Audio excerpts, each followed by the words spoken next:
Hello ನಮಸ್ಕಾರ friend, welcome back to my YouTube channel. ಇವತ್ತಿನ ವಿಡಿಯೋದಲ್ಲಿ ನಾವು ವಾಂಗಿಬಾತ್ ಹೇಗೆ ಮಾಡೋದು ಅಂತ ತಿಳಿಸ್ಕೊಡ್ತಾ ಇದ್ದೀವಿ. ಏನೇನು ಸಾಮಗ್ರಿಗಳು ಬೇಕಾಗುತ್ತೆ ನೋಡೋಣ ಬನ್ನಿ. ಅಕ್ಕಿ, ಬಿಳಿ ಬದನೆಕಾಯಿ, ವಾಂಗಿಬಾತ್ ಪೌಡರ್, ಕೊತ್ತಂಬರಿ ಸೊಪ್ಪು, ರುಚಿಗೆ ತಕ್ಕಷ್ಟು ಉಪ್ಪು, ಹುಣಸೆ ರಸ, ಟೊಮೊಟೊ, ಈರುಳ್ಳಿ, ಎಣ್ಣೆ, ಉದ್ದಿನಬೇಳೆ, ಕಡಲೆಬೇಳೆ, ಕರಿಬೇವು, ಪಲಾವ್ ಎಲೆ, ಸಾಸಿವೆ, ಜೀರಿಗೆ, ಅರಿಶಿನ ಪುಡಿ, ಖಾರದ ಪುಡಿ. ಮಾಡುವ ವಿಧಾನ ಹೇಗಂತ ನೋಡೋಣ ಬನ್ನಿ. ಮೊದಲಿಗೆ ಕುಕ್ಕರ್ ಕಾದಿದ ನಂತರ ಎಣ್ಣೆ ಹಾಕ್ಕೋಬೇಕು. ಎಣ್ಣೆ ಹಾಕಿದ ನಂತರ ಸಾಸಿವೆ, ಜೀರಿಗೆ ಎರಡು ಹಾಕಬೇಕು. ಅದರ ನಂತರ ಕರಿಬೇವು ಹಾಕ್ಬಿಟ್ಟು ಕಡಲೆಬೇಳೆ, ಉದ್ದಿನಬೇಳೆ ಎರಡು ಹಾಕ್ಬಿಟ್ಟು ಫ್ರೈ ಮಾಡ್ಕೋಬೇಕು. ನಂತರ ಅದು ಕಾದಿದ ನಂತರ ಒಣಮೆಣ್ಸಿನ್ಕಾಯಿ ಇರುತ್ತಲ್ವ ಅದನ್ನು ಹಾಕ್ಕೋಬೇಕು. ಅದು ಹಾಕಿದ ನಂತರ ಫ್ರೈ ಮಾಡಿಕೊಂಡು ಅದಕ್ಕೆ ಈರುಳ್ಳಿ ಹಾಕ್ಕೋಬೇಕು. ಈರುಳ್ಳಿ ಹಾಕಿ ಚೆನ್ನಾಗಿ ಫ್ರೈ ಮಾಡಬೇಕು. ಕಲರ್ ಚೇಂಜ್ ಆಗಬೇಕು ಫ್ರೆಂಡ್, ಆ ಥರ ನಾವು ಫ್ರೈ ಮಾಡ್ಕೋಬೇಕಾಗುತ್ತೆ. ನೋಡಿ, ಕಲರ್ ಚೇಂಜ್ ಆಗ್ತಾ ಬರ್ತಾಯಿದೆ. ಅದರ ಮಧ್ಯದಲ್ಲಿ ನಾವು ಪಲಾವ್ ಎಲೆ ಹಾಕ್ಕೋಬೇಕು. ನಂತರ ಫ್ರೈ ಮಾಡಬೇಕು. ನೋಡಿ, ಈಗ ಕಲರ್ ಚೇಂಜ್ ಆಗಿದೆ. ಚೇಂಜ್ ಆದ ನಂತರ ಇದಕ್ಕೆ ಬಿಳಿ ಬದನೆಕಾಯಿನ ಸೇರಿಸ್ಕೋಬೇಕಾಗತ್ತೆ.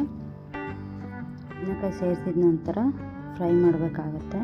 ಚೆನ್ನಾಗಿ 2 ನಿಮಿಷಗಳ ಕಾಲ ಫ್ರೈ ಮಾಡಬೇಕು ಫ್ರೆಂಡ್. ನಂತರ ಟೊಮೊಟೊನ ಹಾಕ್ಕೋಬೇಕಾಗುತ್ತೆ. ಟೊಮೊಟೊ ರಸ ಎಲ್ಲ ಬಿಟ್ಕೊಂಡು ಅದು ಫುಲ್ಲು ಫ್ರೈ ಆಗಬೇಕು. ಇದಕ್ಕೆ ನೀವು ಹುಳಿ ಕಡಿಮೆ ಮಾಡ್ಕೋಬೇಕು ಅಂತಂದರೆ ಹುಣಸೆ ಹುಳಿ ಕಡಿಮೆ ಮಾಡ್ಕೊಳ್ಳಿ, ಇಲ್ಲ ಟೊಮೊಟೊನಾದರೂ ಕಡಿಮೆ ಮಾಡ್ಕೊಳ್ಳಿ. ಈಗ ಚೆನ್ನಾಗಿ ಫ್ರೈ ಆಗಿದ ನಂತರ ಅದಕ್ಕೆ ಖಾರದ ಪುಡಿ, ಅರಿಶಿನ ಪುಡಿ ಮಿಕ್ಸ್ ಮಾಡಬೇಕು. ನಂತರ ವಾಂಗಿಬಾತ್ ಪೌಡ್ರ್ ಹಾಕ್ಬಿಟ್ಟು ಚೆನ್ನಾಗಿ ಮಿಕ್ಸ್ ಮಾಡ್ಕೋಬೇಕಾಗುತ್ತೆ. ನೋಡಿ, ಚೆನ್ನಾಗಿ ಮಿಕ್ಸ್ ಆಗುತ್ತೆ. ಆಗಿದ ನಂತರ ಇದಕ್ಕೆ ಹುಣಸೆ ಹುಳಿ ಬಿಟ್ಕೋತಾ ಇದ್ದೀನಿ. ಹುಣಸೆ ಹುಳಿ ಹಾಕಿದ ನಂತರ ಫ್ರೈ ಆಗಿದೆ. ನೋಡಿ, ಗೊಜ್ಜು ಥರ ಆಗಿದೆ. ಇದಾದ ನಂತರ ನಾನು ಇದೇ ಲೋಟದಲ್ಲಿ 1.5 ಲೋಟದಷ್ಟು ನಾವು ಅಕ್ಕಿಯನ್ನು ತೊಗೊಂಡಿದ್ದೀವಿ. ರುಚಿಗೆ ತಕ್ಕಷ್ಟು ಉಪ್ಪನ್ನು ಹಾಕ್ಕೊಳ್ಳೋಣ. ನಿಮಗೆ ಎಷ್ಟು ಬೇಕೋ ಅಷ್ಟನ್ನು ನೀವು ಈಗಲೇ ಹಾಕ್ಕೊಳ್ಳಿ.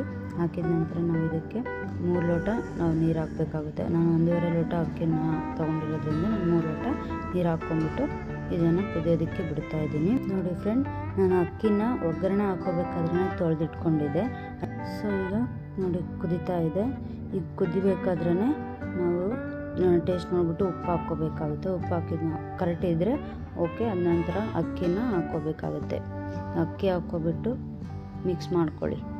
ಮಿಕ್ಸ್ ಮಾಡಿ ಉಪ್ಪು ಖಾರ ಎಲ್ಲ ಈಗಲೇ ನೋಡ್ಕೊಂಬಿಟ್ಟು ಹಾಕ್ಕೊಳ್ಳಿ. ನಂತರ ಇದಕ್ಕೆ ಕೊತ್ತಂಬರಿ ಹಾಕ್ಬಿಟ್ಟು ನಾವು ಕುದಿಯೋದಕ್ಕೆ ಬಿಡೋಣ. ಇದರಲ್ಲೇ ನಾವು ಕುದಿಸ್ಕೋಬೇಕು ಫ್ರೆಂಡ್. 3/4% ಇದರಲ್ಲೇ ನಾವು ಕುದಿಸ್ಕೊಳೋದ್ರಿಂದ ಅಕ್ಕಿಗೆ ಉಪ್ಪು ಖಾರ ಎಲ್ಲ ಅಂಟ್ಕೊಳುತ್ತೆ. ಮತ್ತು ಇಲ್ಲ ಅಂತಂದರೆ ಬೇಗನೆ ಮುಚ್ಚಿಬಿಟ್ರೆ ಮಸಾಲೆ ಎಲ್ಲ ಮೇಲೆ ಬರುತ್ತೆ, ರೈಸ್ ಎಲ್ಲ ಕೆಳಗೋಗುತ್ತೆ. ಸೊ ನೋಡಿ ಫ್ರೆಂಡ್, ಎಷ್ಟು ಚೆನ್ನಾಗಾಗಿದೆ. ನೋಡಿ, ಚೆನ್ನಾಗಾಗಿದೆ. ಎಲ್ಲೂ ವೈಟ್ ಬಂದಿಲ್ಲ, ಎಲ್ಲ ಮಿಕ್ಸ್ ಆಗಿದೆ. ಈ ಥರ ಮಾಡೋದ್ರಿಂದ ಹಿಂಗಾಗುತ್ತೆ. ಸೊ ಲೈಕ್ ಮಾಡಿ, ಶೇರ್ ಮಾಡಿ, ಸಬ್ಸ್ಕ್ರೈಬ್ ಮಾಡಿ ಫ್ರೆಂಡ್, ಮಿಸ್ ಮಾಡಬೇಡಿ. Thank you.